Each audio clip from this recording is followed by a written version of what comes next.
people, united, will never be defeated. The people. Greetings to Atlanta and to people listening throughout the South and throughout the world. U.S. power has become an evil empire, or continues to be an evil empire, destroying and conquering lands and people all over the world, here at home, in our communities across Atlanta, in communities all over the globe. And different speakers this morning have talked about these different atrocities that our people face at home and all over the globe. Now, the U.S. Social Forum is a call to action. It's the social forum process in general is a call to action. It's a call for the peoples of the world to rise up for justice, to rise up for life, to rise up for love, to rise up for truth. And this movement is a movement that's rising and growing, not only in this country, as we've seen with the historic U.S. Social Forum, but all across the world.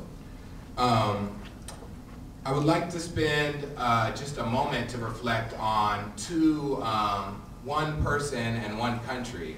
The person is a longtime freedom fighter that we've lost, named Nia Watkins, who recently died 2 days ago. And I wanted to lift her up because she represented this global call to action.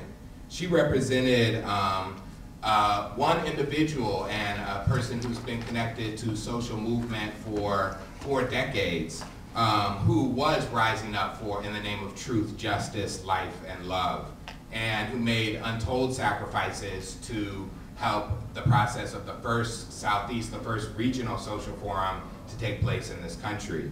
I also want to lift up the country of Kenya, because Kenya right now, many of us in this room and many of our listeners have heard about the atrocities and the violence that's spreading throughout Kenya over the past, basically since Christmas Day and 2 days after Christmas. Now, I bring up Kenya in the context of the social forums because Nairobi, of course, was the last host of the last World Social Forum, and we're here today talking about January 26th and the Global Day of Action. And I think it's our responsibility as freedom fighters in the world, as people who are part of this social forum process, as people who are standing up to the call for truth, justice, life, and love, to also stand up in solidarity and do all we can to find out real information about what's happening in Kenya, and to do what we can do to alleviate some of the suffering and some of the killings that have been happening there over the past 3 weeks. I do also want to take a moment to thank independent media for being here today, because we have WRFG Community Radio, who is here, and Artemis Productions, who is here. And I wanted to bring them up and thank them for being here, because we don't see corporate media necessarily here. And they might be somewhere covering the election. They might be asking the question, was Bill Clinton the first black president?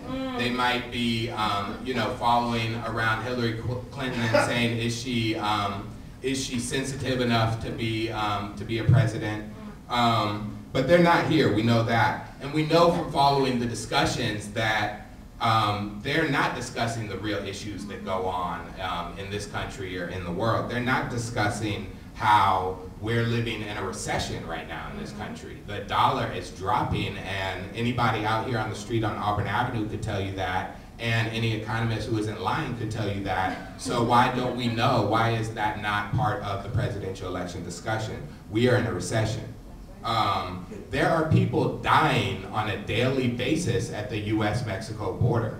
That is a major story, and that should be in the media, but it's not. And it's hard to even blame many Americans for not knowing about it, because there's no way of knowing about it. And so to act on it, we have to teach each other about what's happening in this country, and that's the whole part of the U.S. Social Forum, of the Poor People's Day Movement Assembly, and of many actions that are going on here locally in Atlanta and across the world. We have to inform each other, because we're not going to hear the information about people dying at the U.S.-Mexico border. We're not going to hear the continued suffering that is taking place on the Gulf Coast. They're not going to tell that story in the media. We're not going to hear the type of testimony that we just heard from Angela Winfrey this morning from the People's Institute about how brutal and how this is a real affront to humanity, what's happening in the Gulf Coast. This isn't a Southern issue or a Louisiana issue,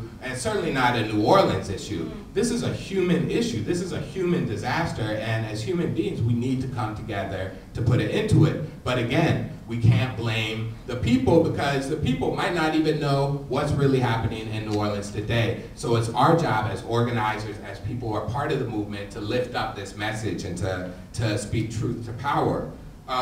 Here locally in Atlanta, and in places all the way in Argentina, you do have people rising up, and you're not going to hear that story either. You do have cooperatives at WRFG and the Low 5 Points Community Center. There is a Cooperative 101 class that's happening on a weekly basis for local residents to learn how to survive, yes, but not survive within this brutal capitalistic model that we've all been living in.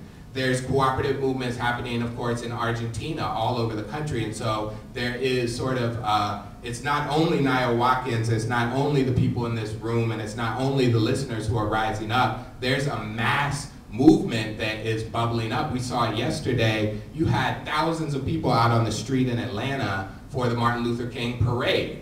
And they weren't there in the cold weather just because they might have some nostalgic memory of Martin Luther King. They were there because of the message and what this man believes in terms of justice, and in terms of love, and in terms of values of hope, and in terms of making real change to the evil empire that we are a part of, the U.S. power. You have, here in Atlanta, you have the Georgian Association of Latinos for Human Rights doing amazing work. Ajamu spoke to the ICE raids and the roadblocks that we're facing here in Georgia, and that really immigrant people are facing here in Georgia. We have the Grady Coalition that's coming together across all sorts of lines to fight what's happening when they're taking away our hospital right down the road. And the real question there is, Grady Hospital belongs to all Georgians. We own Grady Hospital, and the only question is, are we going to give it to 10 people on a board, or are we going to keep our control of Grady Hospital? And the answer is obvious. We need to keep our control of Grady Hospital. You have organizations here locally in Atlanta, like the U.S. Human Rights Network, who are leading the international fight to gain recognition of displaced people from the hurricane and from the unnatural disaster of Katrina. You have the African Community Centers right here in Atlanta just a couple weeks ago held an event called Stopping Family Violence, and it was standing room only in the room. You have a bubbling up of people who want to be involved, of people who are demanding change and figuring out ways to do it. And so I would like to call on anybody listening to this press conference this morning to please come out and make your voice heard at the Poor People's Day Caravan and Movement Assembly. It is this Saturday. It's January 26th. We're going to be meeting at the IBEW building at 10 a.m. in the morning. If you want more information, you can call 404-622-7778. Or you can check the MySpace at MySpace/PeoplesMovementNow. Or you can email at peoplesmovementnow@gmail.com. So there's multiple ways for you to find more information, but we're going to be mobilizing at 10 a.m. this Saturday, and please come out. We're going to be launching a caravan through the streets of Atlanta to show our power as people collectively together. And then we're going to culminate in a People's Movement Assembly, where we come together, and this is not a game, and this is not an exercise. This is a time for organizations, anyone who feels called, to come together and make concrete plans of things we will be working on together in 2008. So if you're part of an organization, if you're part of a community, and you could use some support, and you could use some people's power from Georgians, come out to the Poor People's Day Movement Assembly this Saturday, and we're going to be starting that at 1:30 p.m.